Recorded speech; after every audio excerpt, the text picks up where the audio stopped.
everybody, welcome back to the Time Pass Podcast. This is your host, Ashika. Thank you so much for tuning in today, you guys. If you haven't done so already, please like me on Facebook at Time Pass Podcast. Follow me on Instagram at TimePass_podcast. And check out the YouTube channel where you can watch all the episodes of the Time Pass Podcast. If you are an auditory listener, wherever you are tuning into podcasts, please make sure that you are liked, followed, or subscribed on your listening platform of choice.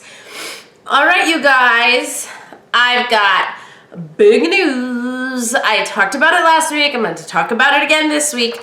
But by the time you hear this episode, I will have already premiered on Ruckus Avenue Radio and the Dash Radio app. Y'all, Time Pass Radio is now part of the Ruckus Avenue Radio family. You can find episodes of the Time Pass Podcast on Ruckus Avenue Radio Sundays at 5 p.m. Pacific Standard Time. You can also find it Mondays at 3 p.m. GMT. And I don't know, there's another time, I can't figure it out, but it also plays on Indian Standard Time. Check it out. I will post it in my show notes so that you know where you can find me on Ruckus Avenue Radio. I'm so excited to be part of Ruckus Avenue Radio and the Dash Radio fam, y'all. It is a huge step. It's exciting news. I'm so excited about it. All right, let's get to the show today.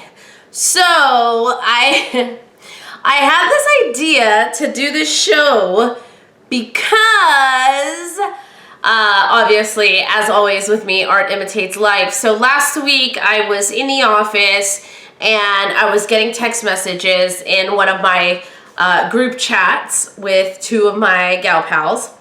And I looked and there were photos of me and them from 4 years ago at my divorce party. And I was like, wow. I was like, wow, I can't believe it's been that long. And I said, oh man, I should post something about it. So I ended up making like a little collage and posting it on my personal Instagram account. And just kind of reflecting on where I was then and where I am now. And then I started thinking and I was like, this would be a great episode. So y'all, we're here today to talk about my divorcesary. Divorce anniversary. Divorcesary. Just made that up. It's a word now. So about a week ago, I was reminded that it had been 4 years since I finalized my divorce.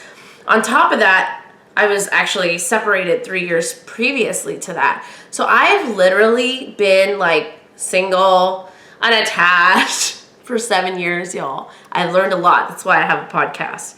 But I started thinking about this and started reflecting on where I was then and where I am now. And I started thinking, and I was just like, what would have happened if I never divorced?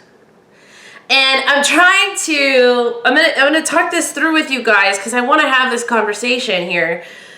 But my divorce, if you've heard the podcast, if you're a time passer and you listen to me, I did a whole episode on my divorce in season 1. So go back, listen to season 1. You can find that episode. But I started thinking, and so I tried to put myself in the mental space of where I was when I was still married, not yet separated, 7 years ago, and what emotions and behaviors and support systems I had back then. And I would just have to say, like, trying to think of who or what my life would have been like is so surreal to me, honestly, because I was quite unhappy. I knew I wasn't in love. I knew it wasn't love, unfortunately. I think I thought it was love. That's why I got married. And then as it went on, it became quite apparent to me that it wasn't love. So, and me, you guys, like, I love love. Like, I want to be in love. I'm enamored with love. Like I often said to me, like growing up and even now, not so much, but love and happiness, they kind of go together for me. And so I started thinking, and I was just like, gosh, at that point in time, I had just ventured back into government work, working in the public sector. So I was happy with that. I had just gotten a new job back in the public sector, and I was learning a new job. I was working all sorts of crazy late hours, and I talked about this in season 1 in the divorce episode. But honestly, in the beginning when I first got that job, I was working all these crazy late hours because I was like learning my job.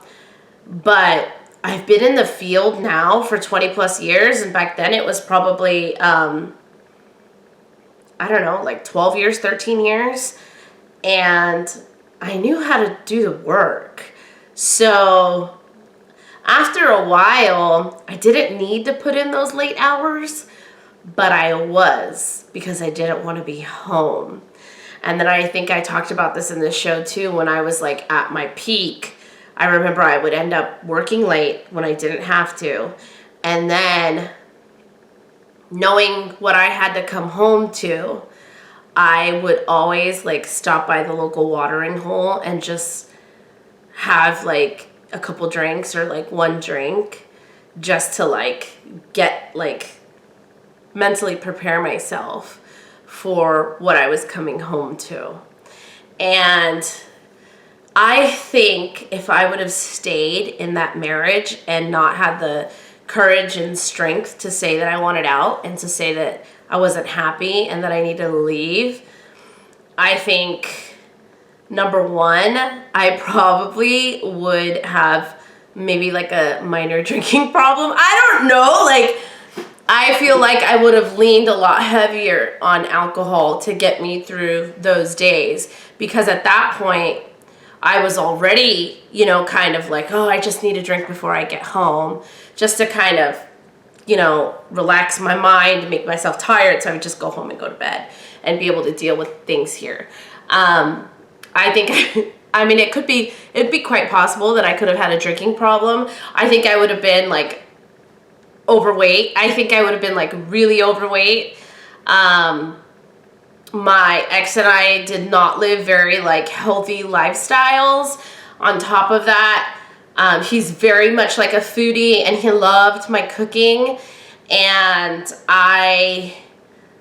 that's kind of how I show my care. And with a baby in the house, I think I would have spent a lot of time just like cooking and continuing to cook and eat. And at that point, like, I cook and then I bake, and I used to bake like a lot.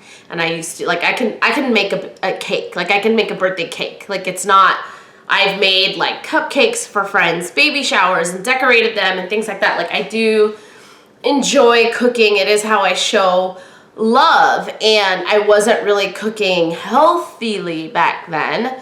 Wasn't very healthy. So I feel like I would have been like, I just probably would have like kept gaining weight and not really taking care of myself physically. And then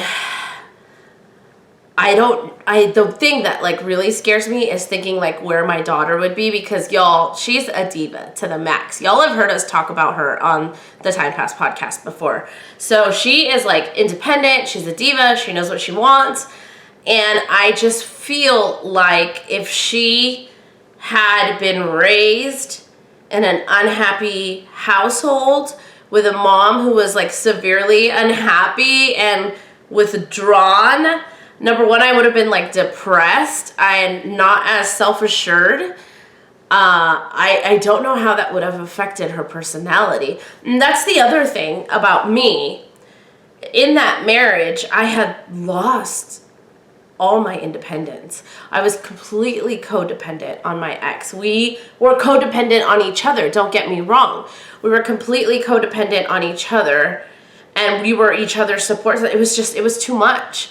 It was too much. And I think like I would have been really depressed, because at that point I had basically my long-term friendships, I was barely seeing these people, barely making time to see them. I was very much like a homebody, introvert. He was very introverted, and I think his personality affected mine a little bit. And I lost my independence, and I lost my sociability, and I didn't care about my friendships, like my friendship relationships anymore. And I was always still, talking to my family or whatever, but I probably would have had another kid, because for a second there, before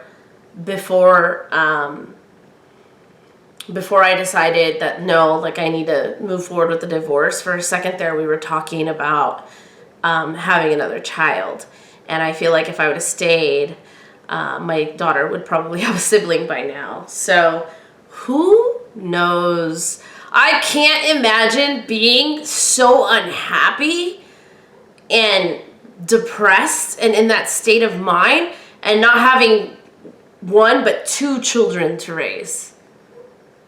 What kind of role model would I have been? Like, I don't know. It's really scary to think about it, but when I think about if I would have stayed in that marriage, what my life would have been like, I'm not very happy or proud of the picture that comes to mind. Now, granted, like, I am not somebody who would ever cheat on someone, so I don't think I would have ever cheated on him. I had that happen to me once when I was younger, and I barely survived.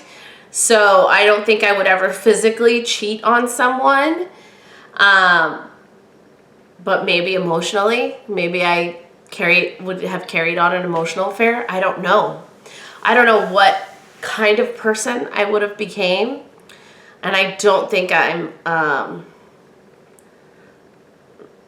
don't think I missed anything. Like, I don't think I could be proud of that person, so to say. So, I don't know. That's what I think. And then I started thinking about when the divorce was finalized. It was 3 years after we separated, and I was dating again. I was reclaiming my independence, and I was like, okay, so where was I 4 years ago? 4 years ago, where was I? What state of mind was I in? What was I doing? And it's like, ugh. 4 years ago, I was in the thick of it with King Fuckboy. I mean, that man, Jesus. The lessons that I learned from that man, like 3 years, almost 3 years of on again, off again. He was the first person that I dated after I separated from my husband. And that was like not until like 6 months after we separated. So it was a while. But it was like 3 years of off and on and being treated like a doormat and just, I don't know what it was, but it was learning like all about the dating apps at that point. I was all in the dating apps, using all the dating apps, learning about the dating apps. So I was very much like in that learning about what dating in this day and age is like, and navigating all the apps and learning about catfishing and going on all these bad dates. Because even though King Fuckboy was in my life, like, it was very fluid, right? He was very fluid. He wasn't anybody I could ever rely on.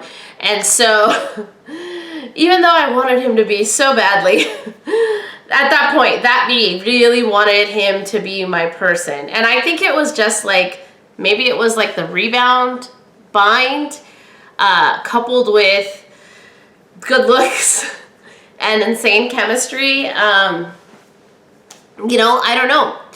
But I was in that, going on all these bad dates.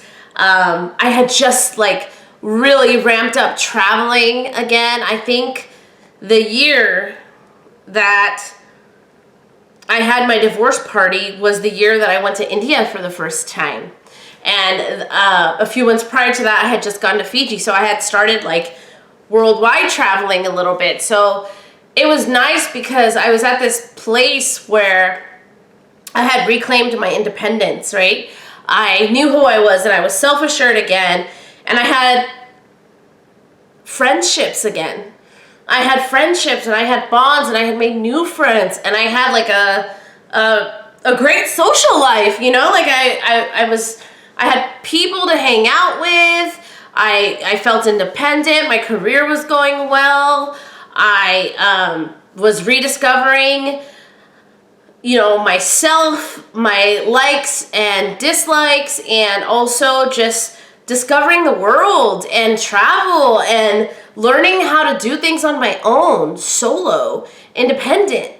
And I think it was a really exciting time. However, like I said, it was in the thick of it with King Fuckboy. Oh man, did that man break my heart in big ways. But I think it's so funny, but I think this man probably broke my heart more than my divorce did. Like, that's how, like, I honestly thought I was in love with him. I really thought that I was in love with him. And I think I was in love with him. But he wasn't in love with me, and he wasn't good for me.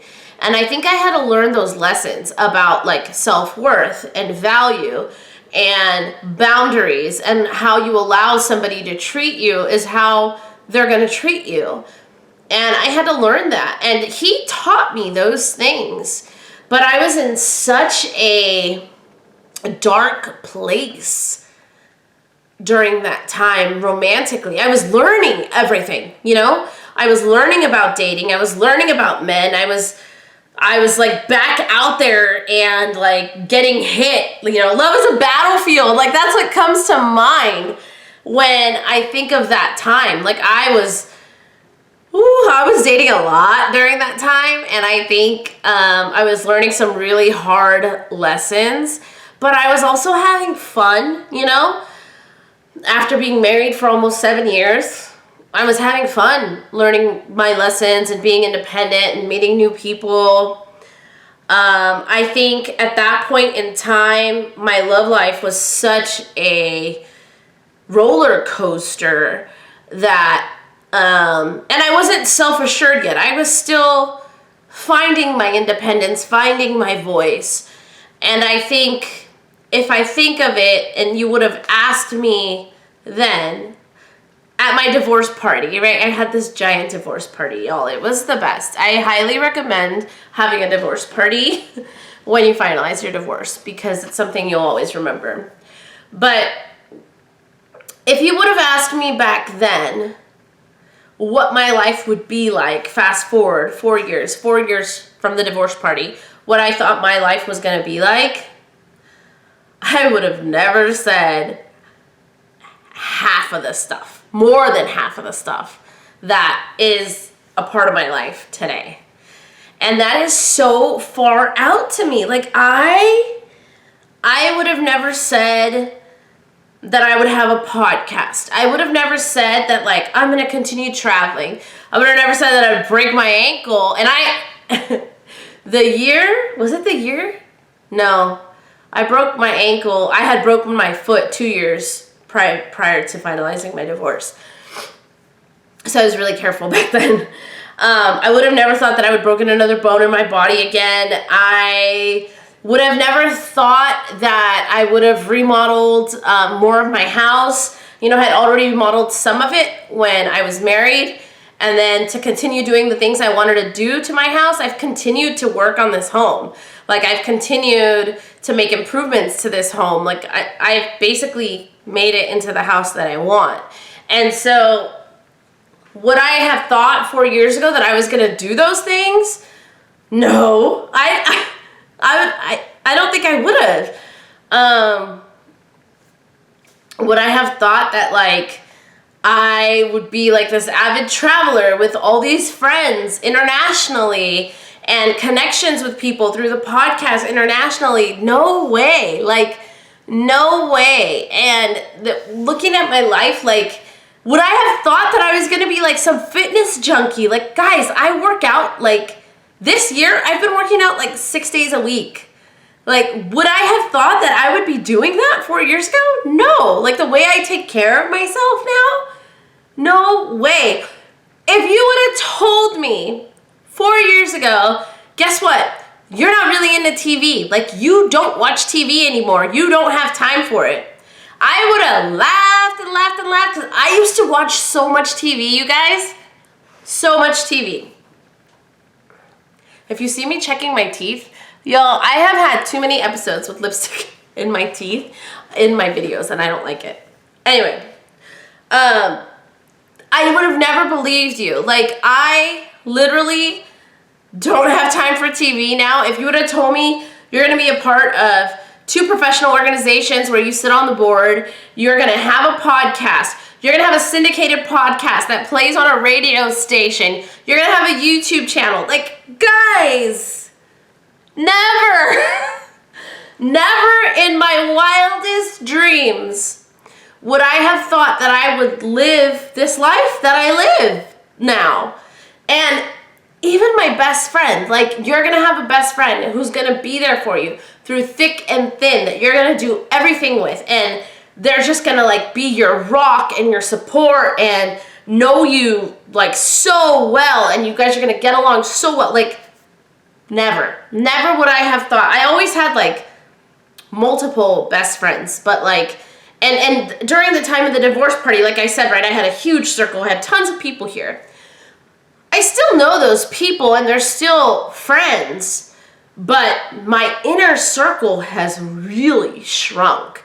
And you know what? I like it that way. I really, really like it that way. The less people that know every single thing going on in my life, the better. And these are lessons that I learned through the years. Like, not everybody needs to know every single thing about you. Because you know what? Not everybody's rooting for you. Not everybody understands you.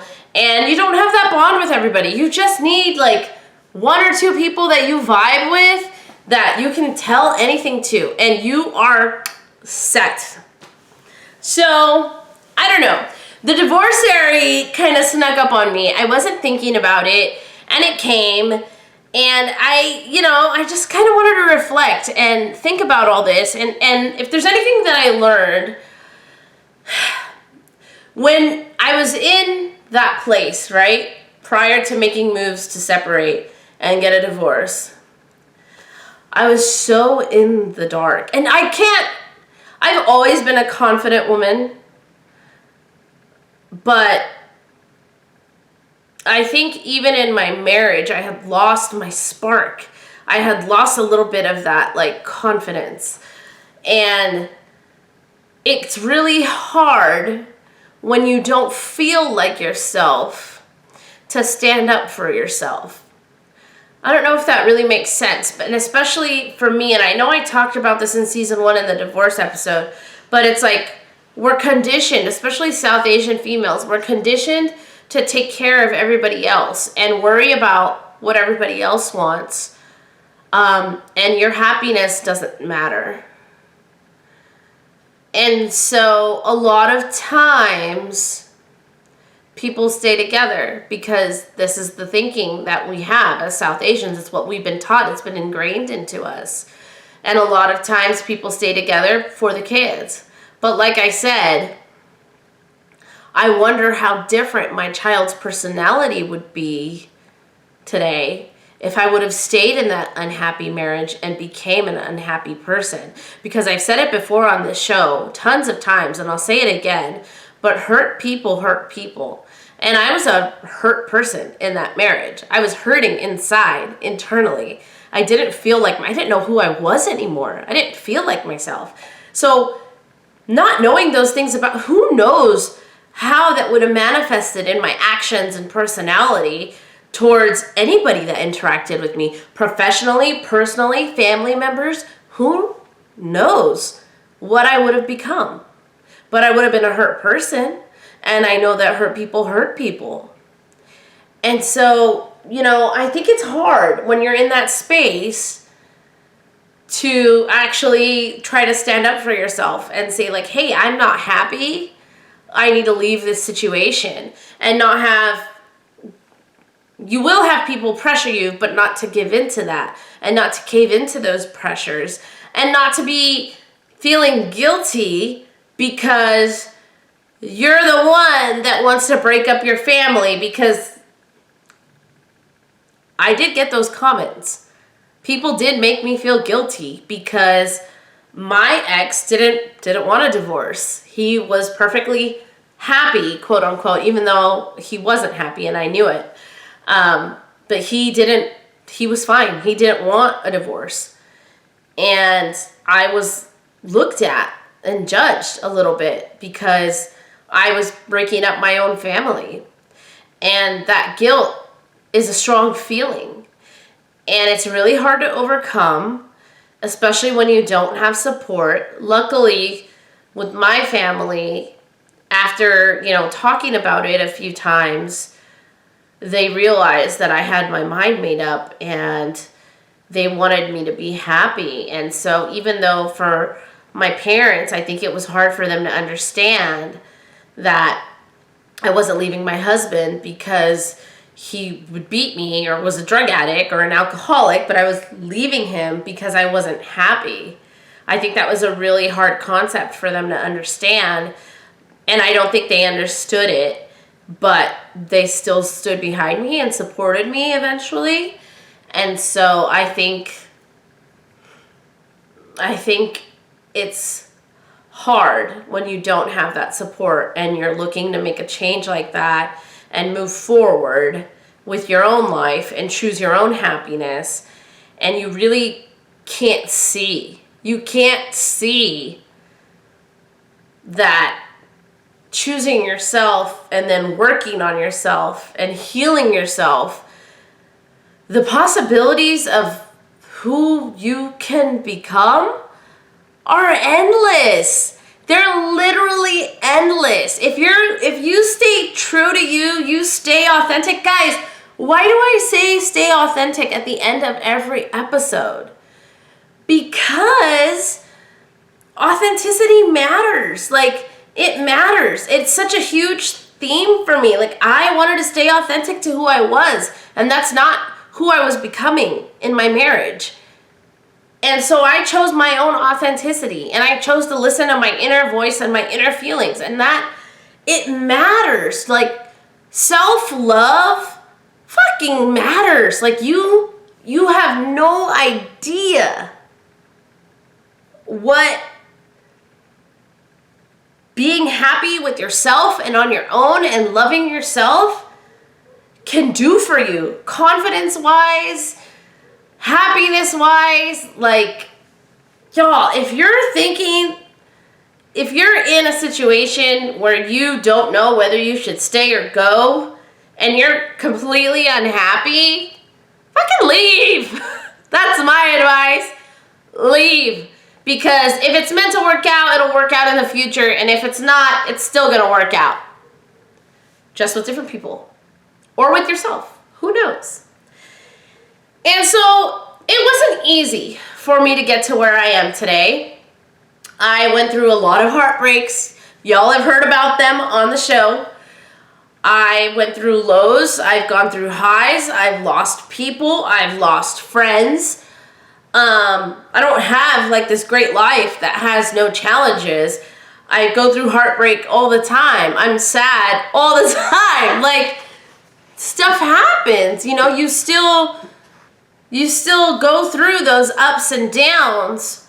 But for me, there's something comforting about the fact that I'm myself, like, I'm me, and I can control what I let in and out of my life. And I don't ever want to be like fake again, because I feel like I was playing a role a little bit in my marriage. I don't know. And even now, today, like I was saying earlier, there's still disappointments. And I'm learning every day. I learn lessons all the time. Like, honestly, if I have any advice for somebody, never stop learning. Everybody that comes into your life comes in for a reason, a season, or a lesson. And I have learned a lot of lessons from people. Let me tell you, I have learned a lot of lessons, and I like to reflect, and I like to retain as much of that I can. So,